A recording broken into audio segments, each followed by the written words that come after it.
Oke, buat kalian yang punya sampah dapur ya, contoh kayak cangkang telur, nasi yang udah basi sama cangkang buah-buahan, yang intinya tuh nggak campur asin, kemudian daging-dagingan sama minyak ya, kalian masukin ke komposter kayak gini guys. Ya. Nah, di dalam komposter ini kalian isi sama bahan-bahan yang ijo-ijo sama yang oren-oren. Yang oren-oren tuh yang misalkan daun mati, kayu yang udah kering gitu ya. Pokoknya intinya tuh yang mati sama yang hidup gitu ya. Maksudnya yang masih ijo-ijo kayak gini guys. Tuh, kayak gini ya. Sampah-sampah dapur kayak gini nih mengandung kalsium nih. Ini bagus ya. Ini mengandung bakteri, nitrogen juga, sama ini juga nitrogen ya.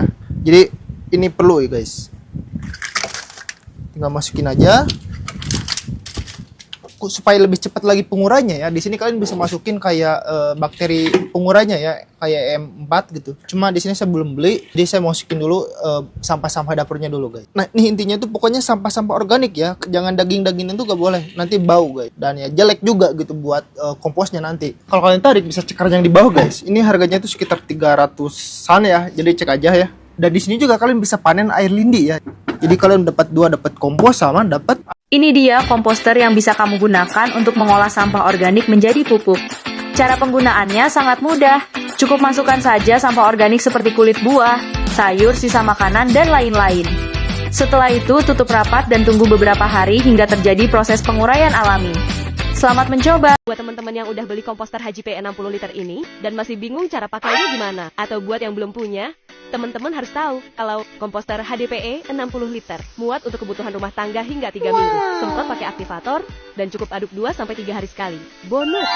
Sudah ada sprayer dan panduan PDF-nya. Tutup dan tunggu 2-4 minggu tanpa bau menyengat, tanpa ganggu tetangga. Jadi teman-teman hanya perlu meletakkan HDPE 60 liter ini di atas dudukan besi. Lalu hanya meletakkan saringan besi ini di dalam drumnya. Dan terakhir hanya perlu menyambungkan pipa yang ada di dalam ini. Paket komposter lengkap kami sudah termasuk aktivator pengurai sekem, sprayer, stiker kostum, sarung tangan, dudukan besi. Caranya mudahkan untuk hasilin kompos dari rumah. Yuk, mulai dari sekarang. Check out sekarang komposter HDPE dan ubah sampahmu jadi berkah hari ini. Dulu aku pusing sama sampah rumah tangga, belatung di mana-mana. Sekarang sejak pakai komposter CF, sampah organik malah jadi berkah. Lihat, kompos padatnya bisa langsung buat media tanam. Lindi cairnya tinggal diencerin terus guyur sayur-sayurku. Sekarang kebunku subur, panennya juga banyak. Apa aja yang kamu dapat dengan harga seperti di keranjang kiri bawah ini untuk drum komposter seperti ini guys. Nah, ini ada paralon untuk penyangga bagian bawahnya ya guys ya. Seperti ini guys. Dan kamu dapat ini juga sekam ya guys ya. Ada sekam, ada kerannya untuk ngebuka air lindinya nih guys. Dan ini ada sarung tangan dan juga cairan untuk komposter guys. Dan kamu dapat juga nih alat penyemprot nih. Nah, bagian dalamnya seperti apa? Seperti ini guys. Nah, nanti ini ada pemisahnya ya guys ya, seperti itu guys, misalnya guys. Jadi bagian bawahnya ini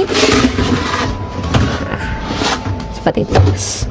Untuk manen komposnya bisa kamu buka di sini nanti guys. Nah, buat teman-teman yang mau samaan, bisa langsung ambil aja di keranjang kiri. Buat kalian yang tidak punya lahan untuk menanam komposter dan pengen komposternya cepat jadi tanpa ribet, ikuti video ini sampai selesai. Setelah kemarin kita bahas komposter anaerob, kali ini kita akan bahas tentang komposter aerob alias kompos yang membutuhkan oksigen untuk proses dekomposisinya. Jadi ini adalah update dari komposter yang kemarin kita bahas teman-teman. Saya kasih lubang di beberapa tempat dan di lubang itu akan saya kasih pipa. Nanti di pipa-pipa inilah mengalir oksigen dari luar untuk membantu proses dekomposisi yang ada di dalam komposter ini. Namun komposter ini juga butuh tetap diaduk ya teman-teman. Dan seperti di komposter sebelumnya, di sini tuh saya kasih sekat teman-teman dari tatakan pot yang saya lubangi, gunanya untuk memisahkan antara kompos padat dan juga kompos cair. Karena ada oksigen, pastinya ada makhluk hidup di sini. Dan selain kompos padat, kalian juga bisa panen kompos cairnya teman-teman.